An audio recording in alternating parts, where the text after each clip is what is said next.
Part 18, Chapter 35 and 36. Chapter 35. Countless traffic lights turn orange. Silence spoke to them, loudly, for a long time. For a moment, it felt as if someone dragged Kilan into the water, surrounded by biting cold. His jaw and legs trembled uncontrollably. Wind rose and swept through their hair. Only their chests rose and fell. By reflex, Kilan activated his suit. The moment the switch flipped and electricity surged through it, calm returned. He assumed a fighting stance. Enemy or ally? Automatically, Kilan narrowed his eyes to slits. Caution was everything. Speak.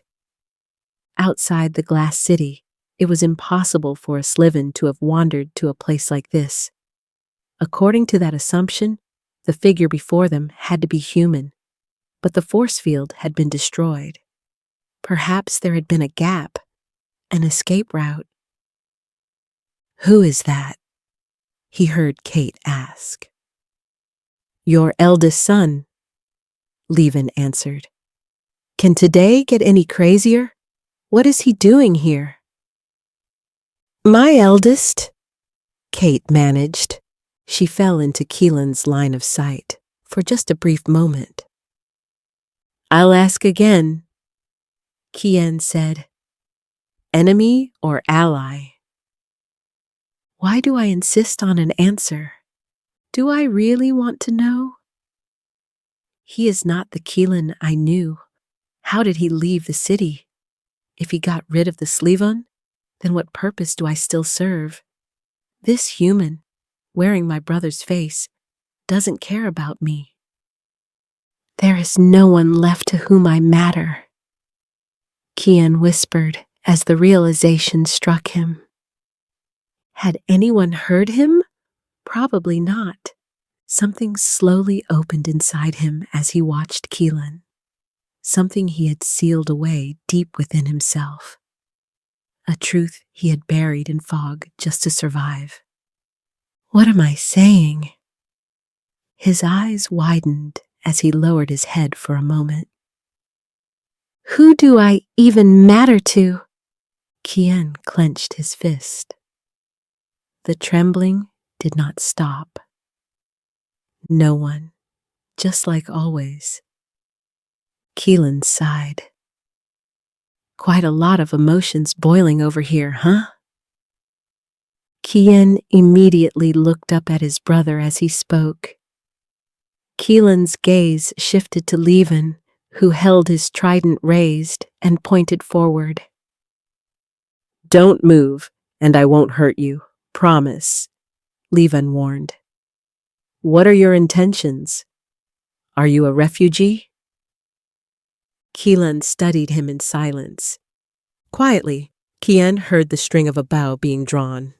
When Jana aimed her arrow directly at Kilan's face, ready to release at any moment, her eyes had taken on a reptilian sharpness. "Liam's brother," Kilan said calmly. He paused.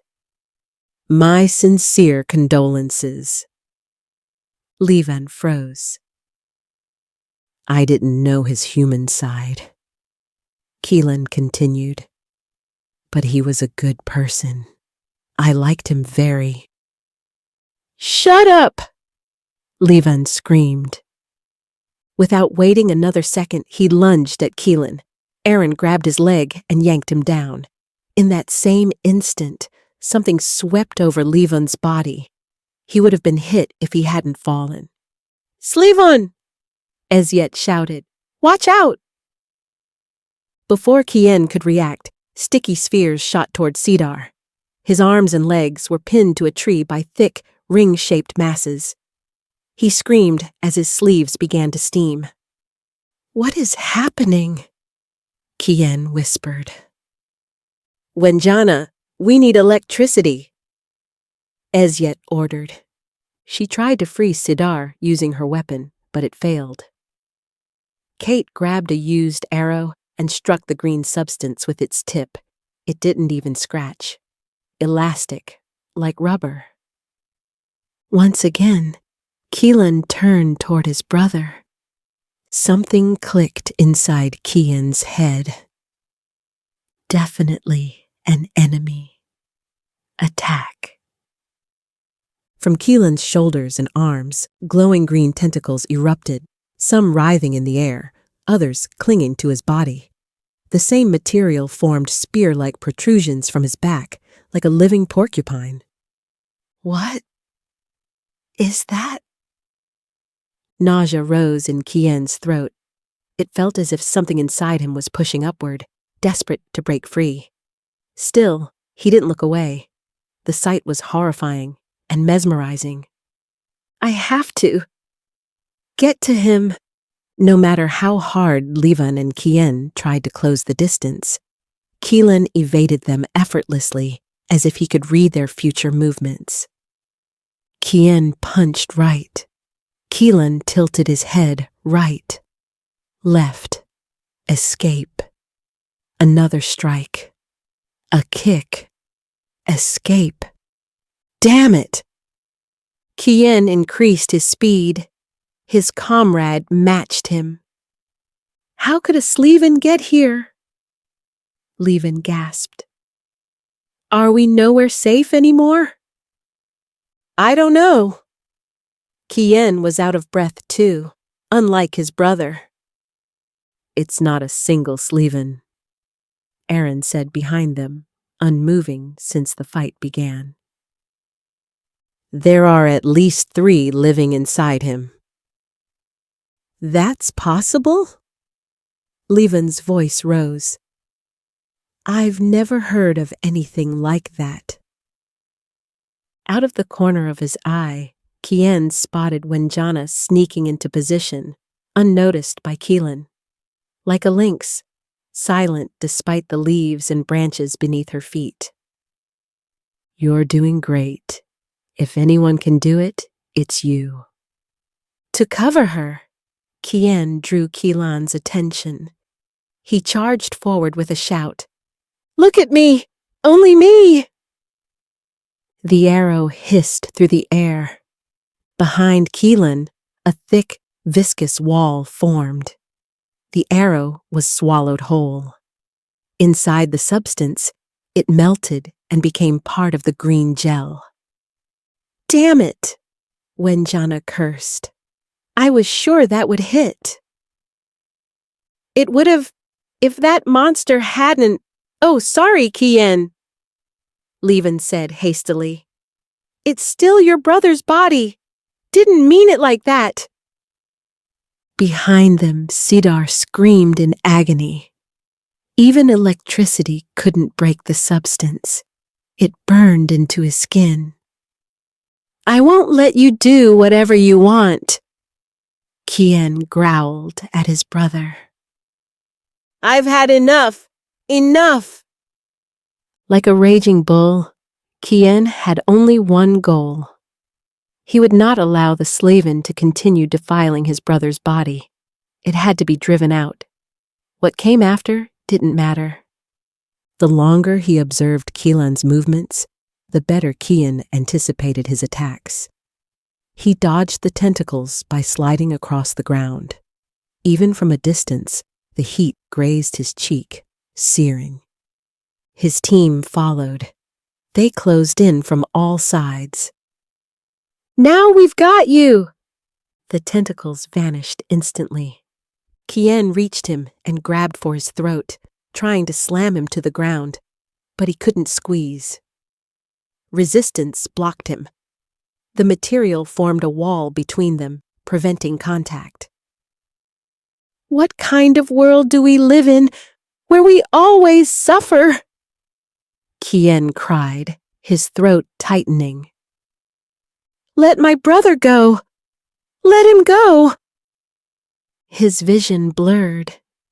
At least this much I owe you, Kilan.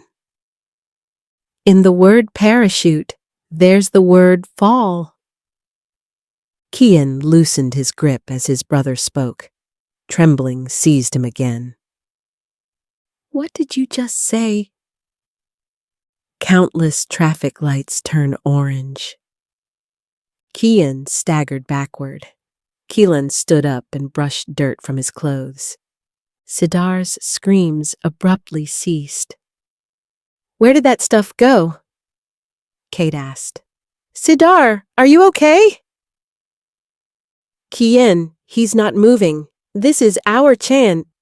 Wait! Jiyan shouted, stepping between Kilan and his team. Slivon and Wenjana obeyed, weapons still raised. Aaron remained silent. Analyzing? Why? Slivon asked.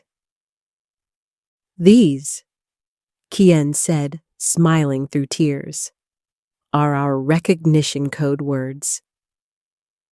Code words? Slivon echoed. You're saying... Yes. Jiyan interrupted Wenjana. He powered down his suit and turned to Kilan. You're the same. Without hesitation, Jiyan pulled his brother into a tight embrace. It felt like coming home. Strong arms wrapped around him, returning the hug. Safe. Untouchable. Nothing could drag him down now. His tears soaked into Kilan's suit. Why didn't you say so immediately? Jiyan pulled back and punched his shoulder. Why reveal yourself only now? Were you trying to get killed? You started the fight, Kilan replied flatly. I reacted. How? Jiyan asked, sniffling. He wiped his eyes and cleared his throat. How did you keep yourself? I saw the Slivon enter you. You know, Kilan said, we owe Jiyan a lot. Jiyan staggered at her name. Of all people, her. Thoughts crashed into him. Forgotten memories resurfaced. Her? Yes. And the seeds she mixed into our food. Hearing footsteps, Jiyan turned protectively and spread his arms in front of his team. Stop fighting. He is my brother. Are you sure? Slivon asked. He could be deceiving you. 100%. Only we know that code. Slowly, they lowered their weapons. Jiyan exhaled. Thank goodness. Relief. Kilan murmured. What did you say?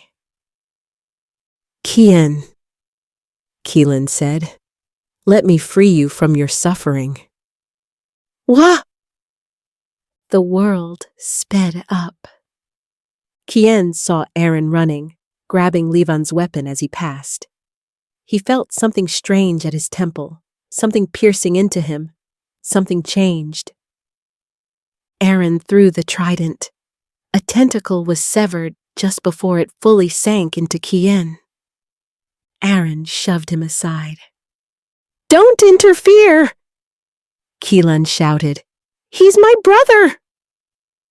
Aaron punched Kilan square in the face. Emotions are judges. A world without them is meaningless. Stop, Jiyan whispered. His mind couldn't keep up. Stop. Neither listened. Who starts wars? Kilan snarled. What makes people hurt others? What causes suffering? Emotions. So don't lecture me. Jiyan had never seen his brother lose control like this. Normally, that was his role. Grabbing a tentacle, unfazed by the heat, Aaron pulled himself in and kicked Kilan in the stomach. Kilan groaned, stumbled. Aaron followed with another blow. No time to recover. Aaron dominated the fight. Before further attacks could land, Kilan launched himself into a tree using the Slivons. From there, he wheezed. "What are you planning?" Kian asked. After a moment, Kilan replied, "To free all beings from suffering." His face regained calm. Had Kian not witnessed the outburst himself, he wouldn't have believed it. "What does that even mean?" Kilan didn't answer. He leapt from tree to tree. His silhouette shrank until it vanished completely. Ezyet and Kate tended to Sidar's wounds. The burns and blisters looked as if they might never heal.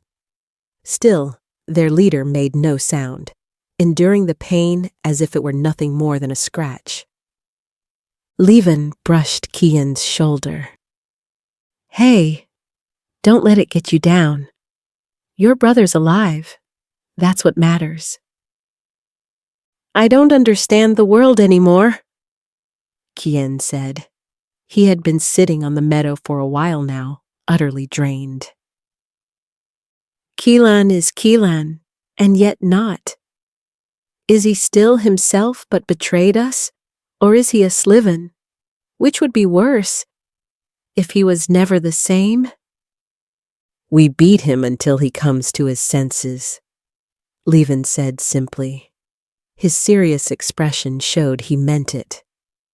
"So, chin up." Kian almost smiled. "Should we follow him?" Wenjana asked, crouching in front of him.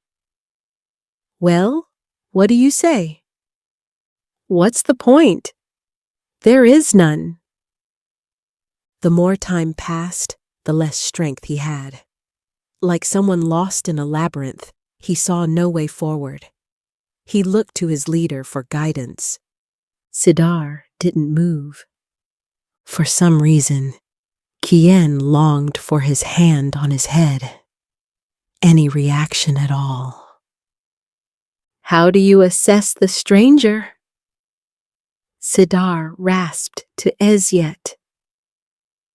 "I see someone who appears calm but is deeply unstable," Ezyet replied. "Restless, emotionally overloaded. He could become dangerous, consumed by his convictions. I don't believe he will ever bend his principles." Sidar listened closely. "Good. I want to know his exact goals." Then he turned to Aaron. "Follow that man." "I don't think Kian wants that," Slivon said. "Maybe we should—" That was an order. Kate's eyes and mouth flew open. She slapped his arm lightly.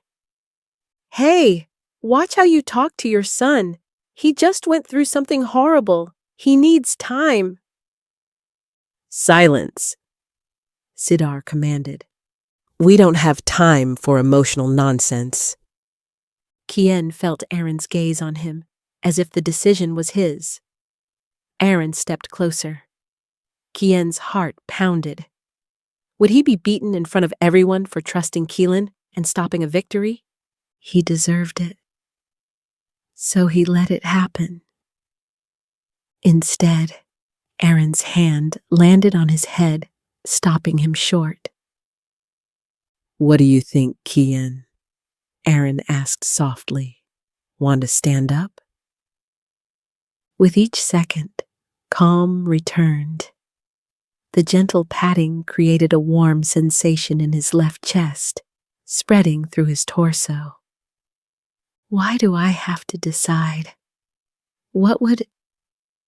Jiyan appeared in his thoughts. "Why you again?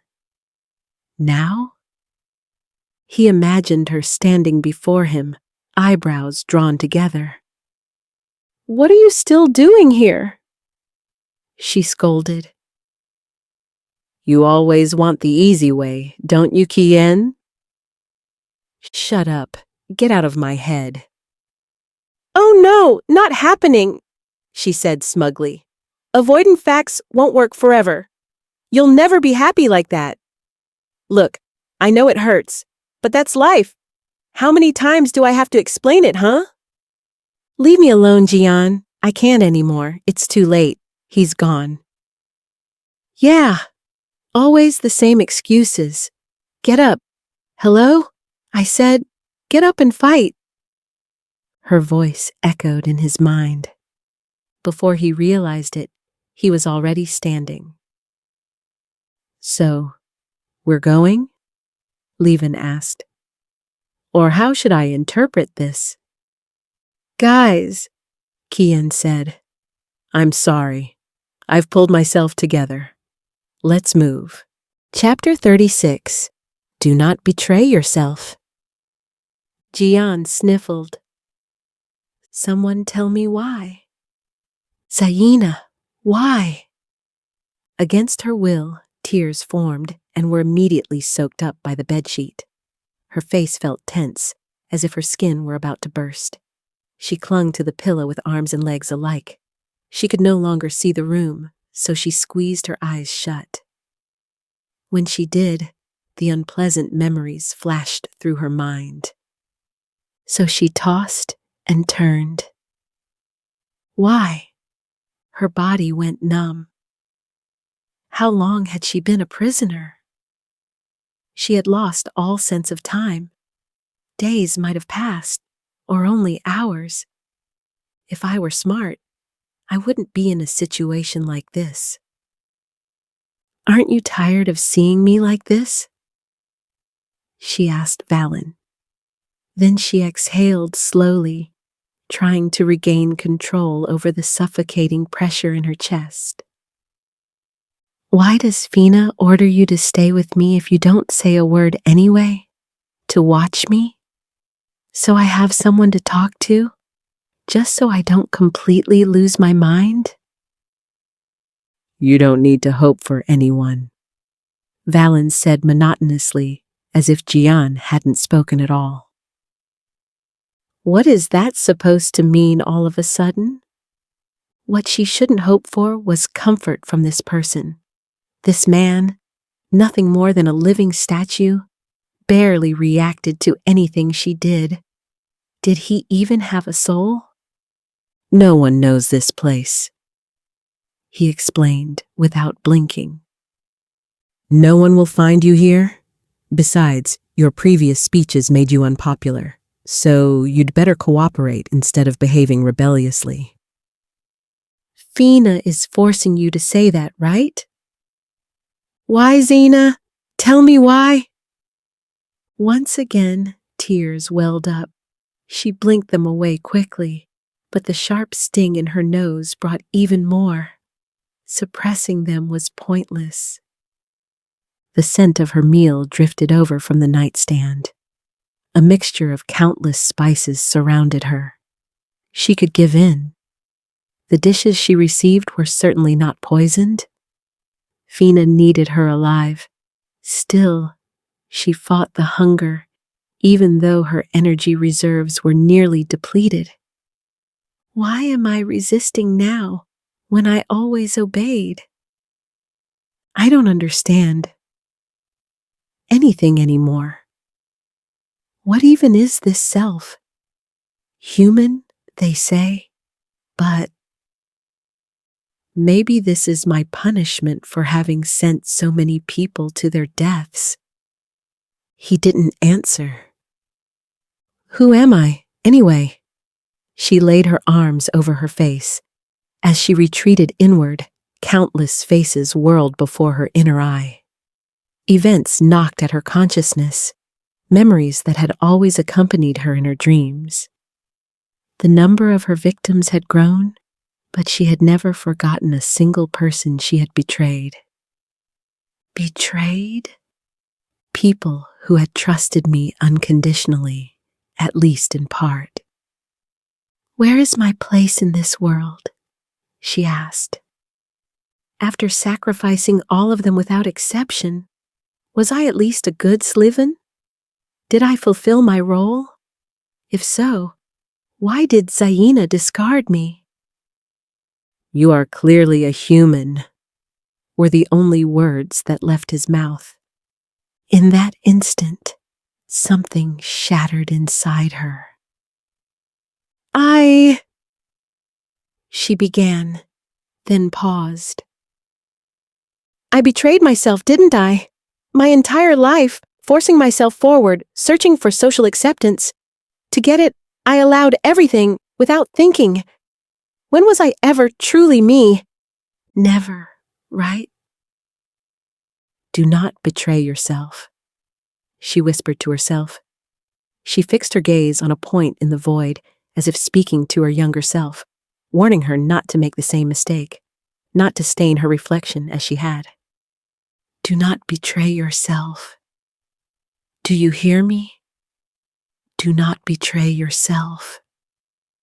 I have to find myself, don't I? Myself, and not the dozens of Jiyan society wants. Don't even think about escaping, Valen snapped, jolting her awake. You won't get out of here unless Fina wants you to. Are you a tape recording, or can you say something else too? Yes, maybe I am, he replied. I wish I were as free as you. Free?